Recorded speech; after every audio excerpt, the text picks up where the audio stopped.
Sometimes I'm amazed at the human capacity to adapt. Generally speaking, the speed with which someone picks up the knack of something is proportional to their performance, but it's surprisingly difficult to guess the fastest learners ahead of time. Exceptionally talented individuals can often apply their existing skills to a new task, but it's not uncommon for someone who seems inferior in other respects to abruptly discover an astonishing talent in one specific field. Case in point, ever since I was a kid, I had a firm reputation for being below average at everything I tried. But then I met my master, stumbled across a certain talent, and in time came to see the world through a new lens. You could say that discovering that talent made it possible for me to finally find my niche, such as it is. Okay, we're getting pretty abstract here, so I'm going to explain things a little more simply. There are two types of people in this world, those who are capable of riding a bicycle and those who are not. And well, apparently Makina belongs in the former category. That's it.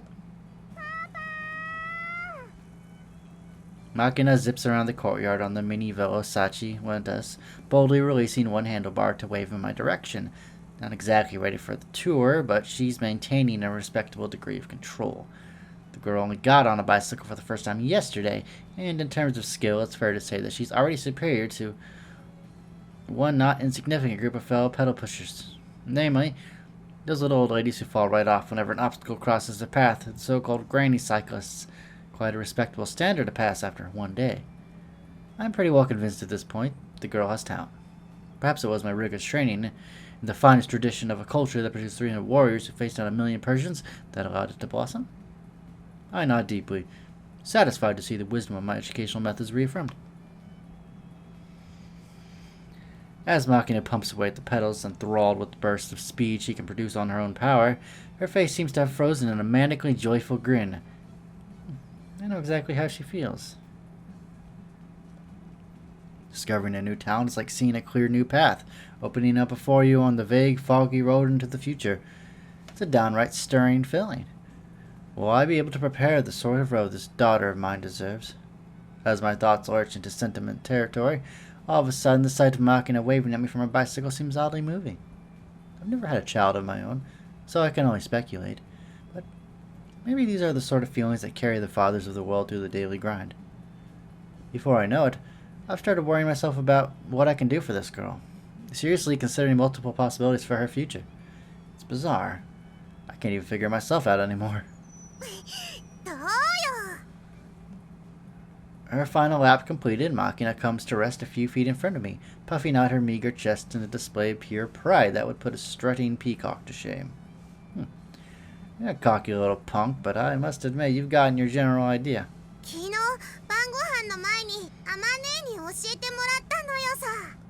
I see. I was aware of that, of course. Amane reported afterward that I just showed her the basics, but she got the hang of it pretty easily. During this initial session, Makina apparently fell off her bike once or twice, perfectly normal for a beginner, of course. What surprised Amane was the way she fell. When Makina felt she was beginning to lose her balance, she instantly determined the safest possible way to hit the ground, sometimes deliberately sliding off the bike to avoid the worst-case scenario.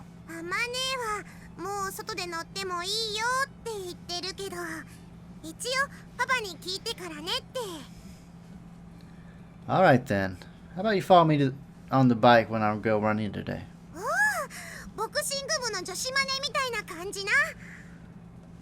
More or less. While we're at it, I'll teach you the rules of riding a bicycle on a public road. Oh, she is so happy. Look how happy she is to ride a bike. So happy. I glanced at the watch on my left wrist. Then I realized it was on my right wrist. About 6:30. If I run my normal pace and skip climbing the stairs at that Shinto shrine, I should come out to a light 50-minute course. Light. Once you get the hang of riding a bike, wanting to pedal out into the world is only human. And when you're passing through a familiar town in a whole new way, it's hard not to feel a slight sense of adventure swelling in your chest. The question, just how far can I go, floats naturally through your mind. But even taking all that into consideration, I can't let this turn into casual joyride. No. There's just too much I need to teach Makina. First, the most fundamental of the fundamentals, how to focus your attention on operating a vehicle. There are far too many people who only look directly in front of them. At the very least, I want Makina looking for enough down the road to notice hazards 15 meters or more in advance. And while checking her side should go without saying, I don't want the girl ignoring what's behind her either.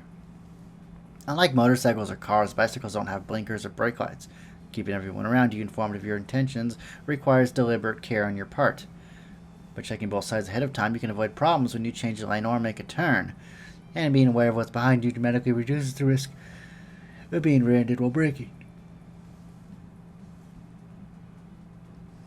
I'm jogging along, explaining these matters to Makina when we pass a pink-collar worker, casually fiddling with her cell phone as she steers her car with one careless hand. Take a look at that, Makina. Bicycle accidents are on the rise these days, and the majority are directly caused by happy-go-lucky types like her. Oh, 器用なのよさ。あれって前見えてないよね。The woman can see just fine, she's just choosing not to look. It's not like she's driving a damn tank. As a general rule, motor vehicles are made to provide their operator with adequate visibility. Not even trying to look around you is negligent, and ignoring what's right before your eyes is downright criminal. Averting your gaze from things you'd rather not see, covering your ears against unpleasant words, exactly the sort of casual arrogance that has once led Japan to an unwinnable war. You'd think we'd have learned our lesson by now. In any case, never operate a vehicle while playing with your cell phone. And keep your headphones off too, that's a no-no. Always pay attention to your surroundings, and be aware of how well others can see you.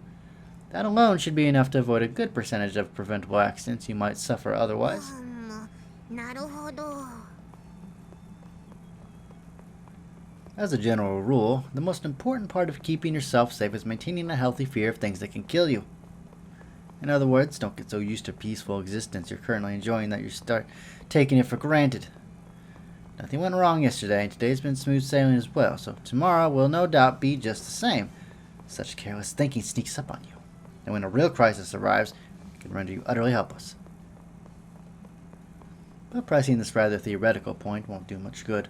The worlds will probably go in one ear and out the other until Makina has a wake-up call of her own. Instead, I emphasize the importance of concrete, simple procedures for staying alert and aware of the road around her. Listen, Makina.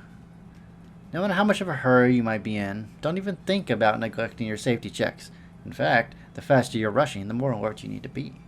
Being careless and taking chances isn't going to gain you a significant amount of time. At most, it'll cost you 5 minutes a trip or so. That's a small price to pay for preventing the worst-case scenario. You've got a long life ahead of you, you know. It's not worth risking the decades you got left for the sake of 10 minutes here or there. You understand? つまりあれな、さっき言ってた生還してこそ次があるってやつな。 Exactly. You're not going to win the respect of grown-ups by being reckless. If anything, the Department of Defense has better things to do than write letters of condolence to your parents. Maggot is a typical reaction. 金かけて教育したのにあっさり行かれたら、そりゃ国防総省も大損なのよさ。Seems like you're starting to get the idea. Alright, let me drill this into that thick country bumpkin skull of yours one last time. Here's my rule. Don't die before your parents. Amane and I will teach you the skills you need to keep yourself in one piece. So don't waste our efforts through sheer stupidity. Understood? Sir! Yes, sir! Good. Pretty decent answer for a shit-eating recruit. Well, we'll suspend our training here for the day. ありがとうございました Alright. Clicking her heels together, Makina smartly snaps a hand to her head. Originally, this salute was something Makina started as part of some make-believe soldier game, but it's kind of cute now, so... The gesture was so painfully sloppy that I couldn't stop myself from dressing her down on her poor form. Apparently she took my remonstrations to heart. The angle of her right arm is sharp, and she's tightly clenching her free hand at her side. Not entirely orthodox, but she's got spirit. Yes, she does. Well then, the girl's probably hungry. Probably about time for breakfast. But just as I'm glancing at my watch, a fluting call fills the air. お？どこからともなく愉快な鳥の鳴き声が。Ah, that's a cuckoo. He was singing yesterday morning, too. カッコって言うと、托卵するやつ？ I'm impressed you know that. Yeah, cuckoos lay their eggs in the nests of other birds, like the shriek or reed warbler. I'm pretty sure those are made up. Since this one's been around 2 days in a row, there's probably a nest around here. 見たいカッコの巣 I didn't hit the button. I did not hit the button. Why did it do that? Squinting, I carefully look over the area the bird song is coming from. The search proves slightly easier this time around.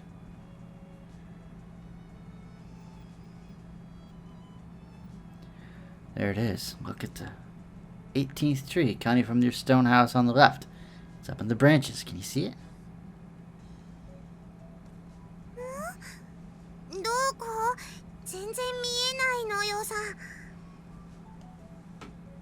Don't get too close or it'll fly off. There, see?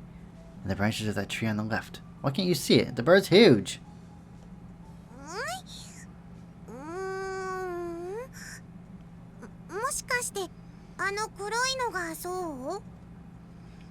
Closer to gray than black, I'd say. Orange eyes and feet, though. Papa, そこまで見えてるの？私にはなんか黒っぽいのがいるなーってぐらいしか見えないのよ。Well, I've gotten pretty good long distance vision thanks to my job. Alright, wait here. I'll bring you something nice. いいもの？ I'll be back soon. Don't run around and scare the cuckoo off, alright? わかった。I jog back to the dorm, then drag out the rucksack containing all my earthly possessions from the back of my closet. I know it's a little pathetic to admit this myself, but there's a hell of a lot of useless junk in this thing. The container I finally retrieved from the very bottom of the bag just looks like a tackle box at a glance, just at a glance. But instead of litters, it's packed full of old tools I no longer actively use in the field. An assortment of Allen wrenches in all sizes. Short-handled stubby driver, an old Palm PC with a monochrome screen, a GPS that's grown unusably inaccurate. Sifting through it all, I finally spot a small black case. There it is. I retrieve the case, open the two sliding clasps holding it closed, and flip open the lid. In the middle of a cushioning bed of foam, there's a long tube glazed to a dull, non-reflective black. Specifically, it's a loopholed MK-M3. A set my master bought me as a toy one for Christmas. I'm equipped with nicer optics these days, so I haven't used this thing in years, but I never got around to throwing it out. I remove the lens cap and try peering inside. The wire reticle doesn't seem to have jolted off center. Sliding it back into the case, I take the whole package under my arm and head back to the courtyard where Makina is waiting. Sorry for the wait. The cuckoo's still singing? まだいるっぽいけど、パパどこ行ってたのよさ。Just want to get this from my room. 何それ？ Well, it's a little telescope, basically. I deftly snap open the case and retrieve the scope, remove the lens cap, and place the long, cool tube in Makina's hand. The thing's made of metal and glass, so it's pretty heavy. Just don't drop it, alright? ああ、なんかこんなのテレビで見たことあるのよ。狙撃の人が持ってるやつなのね。パパはなんでこんなの持ってんの？ I'm an amateur bird watcher. Forget that. Just take a look already. おうよ。 Totally haven't killed anybody. Just as instructed, Makina presses the black tube to her right eye with both hands, but... 何これ？全然何も見えないのよさ。 You've got your eye too close to the lens. Let me see it for a second. After retrieving the scope from Makina, I attach a rubber eye cup to the appropriate end of the tube. Whilst I'm at it, I also twist the zoom ring, decreasing the magnification somewhat. How's this? うわ、見える見える。すんげえ見えるけど、あれ？過去はどこ？ Try using your left eye to look for its general position while your right eye looks through the scope. どこだ？あ、いたいたいた。なんか大きい鳩みたいなのがいる。すげえ。くちばしが黒いのまで見えるのよさ。 Try turning the dial on the back of the tube. You can change the magnification so it'll look even bigger. うお、すげえ。過去だよパパ。生過去。写真以外でこんなに大きく見たの初めてだよ。ジーズ、ファッキング。 Wow, okay. We really gotta teach her some manners. What happened to your language? だってパパ、すんげえ面白いよ。うわ、過去こっち見た。こっちみんな。 Oh my gosh, this girl, I tell you. Birds getting nervous because you're making so much noise. かっこ泣かないね。静かにしてれば泣く？ Well, as long as we stay this far away, I think I'll start again sooner or later. もう興奮冷めやらぬといったところだけれど、しばし静かに格好観察としゃれ込みますか。 Yeah, you do that. Observing things you don't normally get the chance to see is definitely enjoyable. I always liked watching birds as well. When I was living alone with my master in the mountains, we'd see turtle doves and bulbuls. Bulbuls? That's adorable. Every day. Even after I started my current job, I'd usually get the chance to watch birds during long standby periods in the field. Then again, there was that one time I had to spend 2 weeks on standby on an uninhabited southern island. It was a small, windswept piece of stone, barren of trees and devoid of birds. After finishing all the books I brought with me, I didn't have anything to do other than sit on the rocks by the shore and watch the tropical fish below. First, I thought a completely solitary job would suit an introvert like me just fine, but I still remember the painful stab of depression I felt after realizing, what? カッコは悪い鳥なのかな。 What makes you ask? だってたくらんってもともとその巣にあった卵を落としちゃうんだよ。そんで自分の本当の子じゃないのに親鳥はカッコウのヒナのために一生懸命に餌をあげるんだよ。どう？ Well, probably because they don't realize it's not their child, or even if they're vaguely aware when the thing opens its mouth and goes cheep cheep, they just can't help feeding it. それってずるいよね。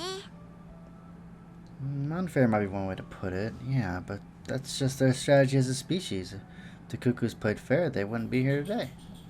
人に迷惑をかけなきゃ生きられないなら絶滅すればいいのよさ。そうまでして生き延びたカッコウに何の意味があるの？ That's a tricky question. Yes, they gain as a species by causing others harm, but that's not exactly rare in nature, and there are cases where the other bird notices the switch and rejects the newly hatched cuckoo. Not like they can be sure everything will go smoothly, the cuckoo's strategy has its own risks. So when a chick manages to find itself some good foster parents, it should accept its good fortune happily. Rest assured, even if I'm a warborn and you're a cuckoo, I'll take good care of you until the day you can leave the nest with confidence. ごめんね、パパ。 Don't be. The cuckoo may be a parasite, but our relationship is symbiotic. Your presence doesn't cause me any harm. Hell, sometimes it's actually beneficial. 例えば？ Again, with the tricky questions, there's a number of advantages to having you around, but I doubt you'd really understand if I tried to explain. If I had to try and wrap it up in one phrase anyway, I find you cute, I suppose. 私、可愛いふりをしてるだけかもしんないのよ。 Please don't tell me you've been mangling the Japanese language all this time as a misguided attempt to be cutesy. You're badly overrating your talent as an actress.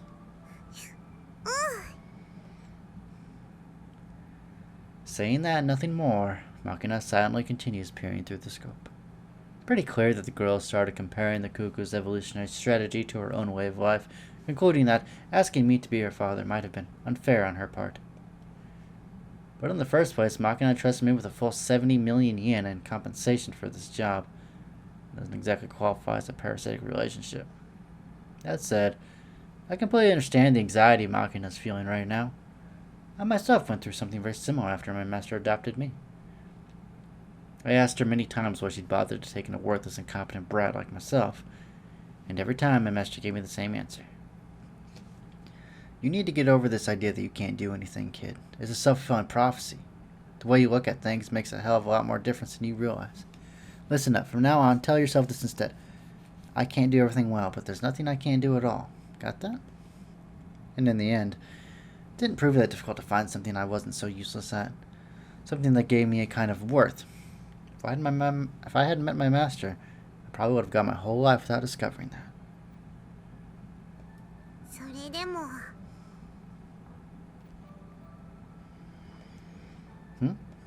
それでもやっぱし私あの鳥嫌い。パパ知ってる？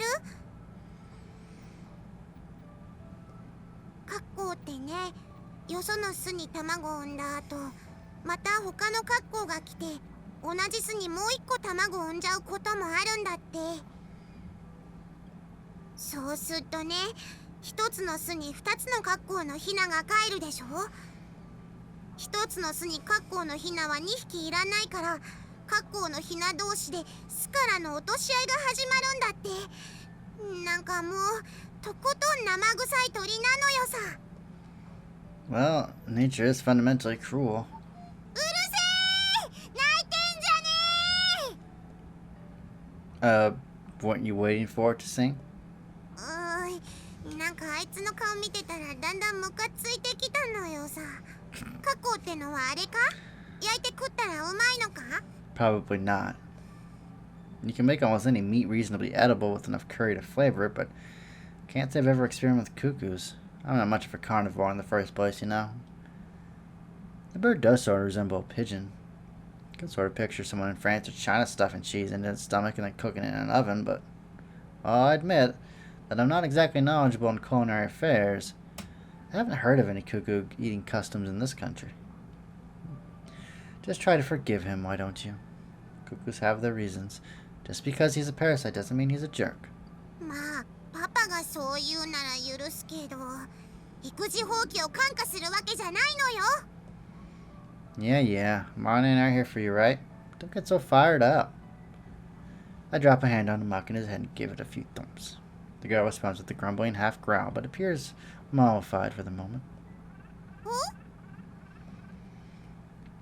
An idiotic electric squawk cuts into the conversation. Wiping out any remaining fragment of the tension, Makina quickly retrieves her egg-shaped digital pet from its usual place around her waist. おっと、こいつはいけねえや。明日バイトに行かなきゃいけねえ時間ですぜ、旦那。 Are you supposed to be a Tokyo kid now?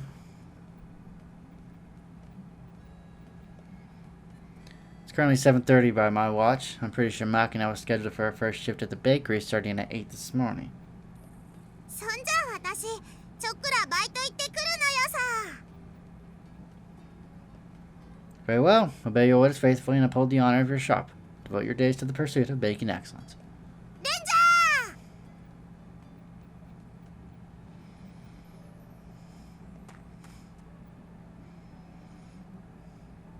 Ah, hold on. Get off of that bike.